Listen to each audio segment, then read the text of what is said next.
What is up, everybody, and welcome back to another episode of Tattoo Critiques.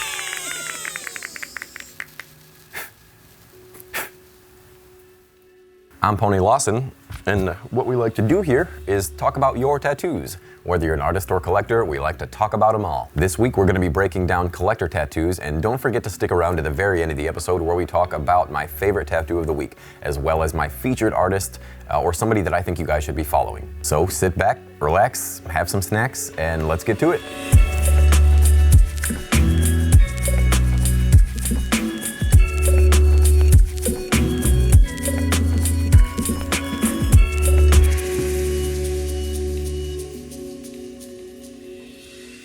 All right, everybody, check it out. We're going to be doing something new this month. As you know, Halloween is coming up, so I want to give you guys an opportunity to send in your spooky or Halloween-themed tattoos. And you can do so by sending those to ponycritiques@gmail.com.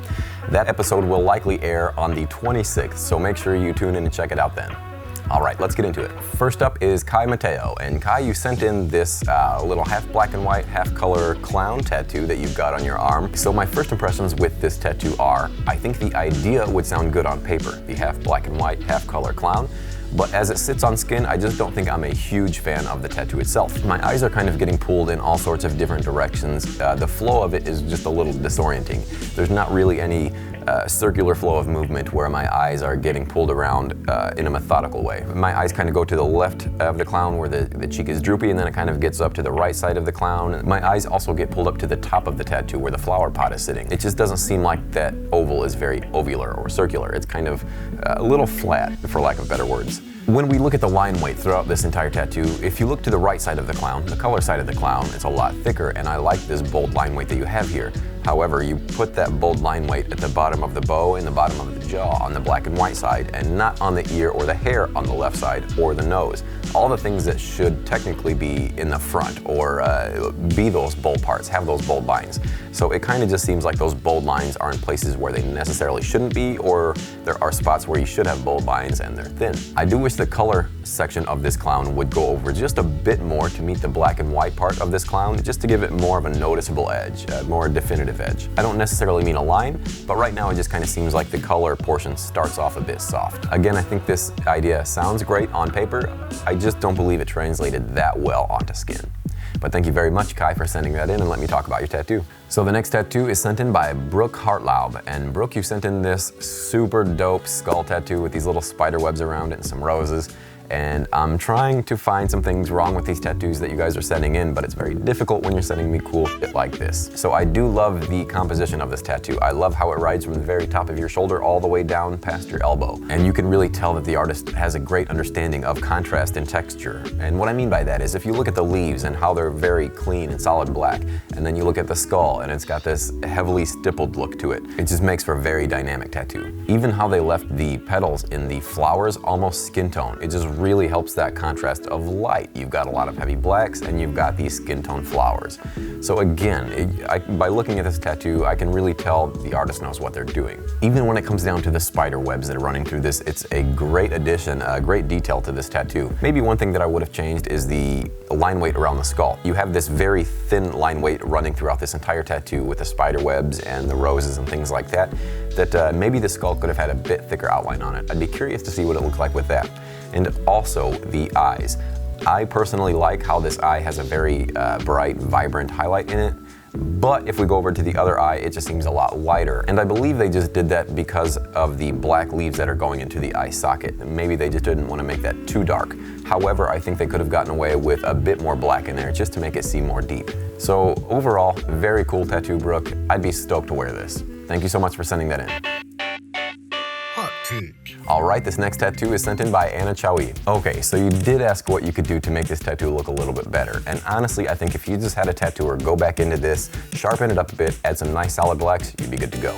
Okay, thanks, Anna. Okay, the next tattoo is sent in by McDowell.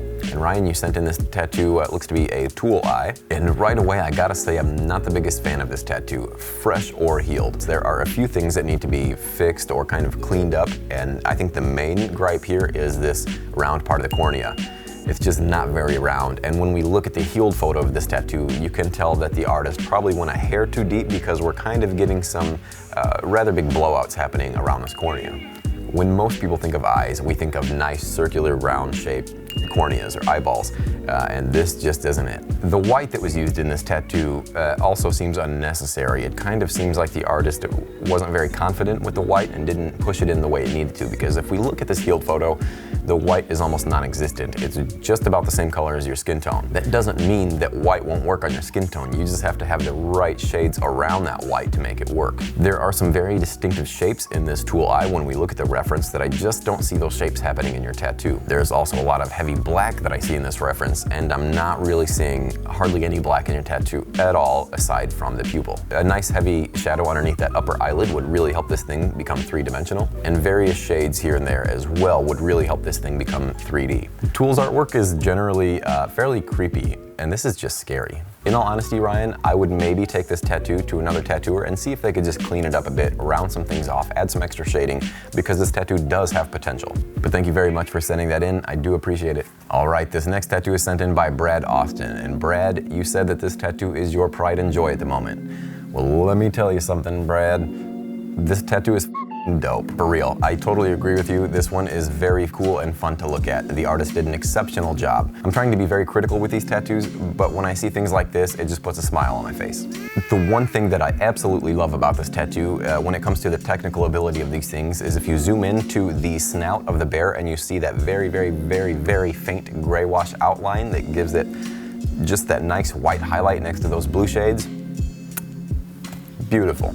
And those eyes are gorgeous. They look like glass. Just the right amount of skin tone that you have riding through there is beautiful. The white highlights are strong and bold. You can tell these things aren't gonna fade away with time. The little hair on the knuckles down at the bottom, again, excellent technical application. You've got the nice thick outline around the paw, and you've got the thin 3-liner, 5-liner, tiny little strands of hairs running through the knuckles. So this tattoo really has it all. Everybody knows polar bears are white, but with this addition of the light blue, you can kind of just tell it has a very cool effect to it. You know, you can kind of tell where it's living because of that, the light blue that's in there. Even when it comes to the armor detail, like the little crack that you have running through above the snout, it's just excellent work. So thank you again, Brad, for sending this in. Much appreciated. Next, we've got Louis Argudo, and Louis, you sent in this tiger that was all done with a single needle liner. This tiger tattoo kind of seems vaguely familiar. Oh, sorry, I was having a nightmare. Let's get back into it. So, right away, I'm not a huge fan of the single line weight that you have running through this entire thing. My biggest gripe about this tattoo is happening on the left side of this, toward the inside of your chest, and that is the whiskers. I'm not sure what's happening here. If it were me tattooing this, I would have really left these very light, almost a 1 or 2 drop gray wash outline. And what I mean by that is this should have healed up barely there. This is a healed photo now. These whiskers should probably look like that flower that's sitting in the back. They shouldn't be that strong. If anything, if you wanted them to stand out, they could have added some white outlines inside of those gray wash outlines. However, I would have just done without all that, just left those gray wash outlines there, not had those whiskers be that strong, because they are not the main part of this tattoo. The tiger's face is. That's where we want our eyes to go. Or for example, if you go down to the bottom of this tiger, his little chin tuft, I think that's a great example of how light those whiskers should have been. The artist definitely knows how to handle light lines. If we look in the leaves and things like that to the right of the tiger, we also see those very light lines. I just think these lines on the whiskers maybe got away from him. Kind of looks like he got in a scuffle with a couple of sea urchins. All the hairs inside the tiger's face kind of seem a little free-handed. It doesn't seem like there's any sort of natural flow going on with the hair of that tiger. Again, using the bottom of this tiger as an example, you have these little tight tufts of hair at the bottom on his chin. Those same things should have been used in the tiger's face as well. There are a lot of lines in the leaves that just don't look that clean. I think the teeth are a little weak. Having introduced a thicker outline on the teeth, it would have helped those look a little more intimidating, a little more strong. The whiskers on the inside of the tiger's face are covering up that upper tooth, so it kind of just makes it seem like he has one tooth. The other one's getting lost behind those lines. So to reiterate, I wish there were heavier lines on some part of the tiger and lighter lines on other parts. It seems like there are parts of the tiger that kind of just lost control, and there are other parts of the tiger that seems very controlled. So it just seems like this tattoo's a little all over the place. But thank you very much for sending that in and let me talk about it. All right, so that's going to be it for this week's critiques. But before we go, you know we gotta talk about my favorite tattoo of the episode, which was sent in by Brad Austin. All right, for real. real. Can you knock it off with the confetti? So again, Brad, what can I say about this tattoo that hasn't been said already? It is gorgeous, and likely one of the better ones we've seen on this series. If I were you, I'd probably keep going back to that artist. So thanks again, Brad, for sending that in. And now for this week's featured artist is my buddy John Leighton. I've known John for a handful of years. We've done a lot of conventions together, and every time I've seen his work in person, it's been absolutely stunning. The tattoos he's showcasing on his page look exactly how they do in person. The colors are crazy vibrant. The composition of these tattoos are on point, and we've actually seen one of his tattoos on a collector episode in the past. I just, for some weird reason, didn't realize that was his. So make sure you go check out his Instagram, give him a follow, and if you're in Southern California, maybe even get a tattoo from him. Let me know how it goes. Thanks again, everybody, for sticking around. Don't forget to send in your spooky tattoos for our special Halloween episode coming up. Don't forget to like, subscribe, hit that notification bell so you can be notified when we put up a new video, and share this video with all your friends. All right, that's it. See y'all next week.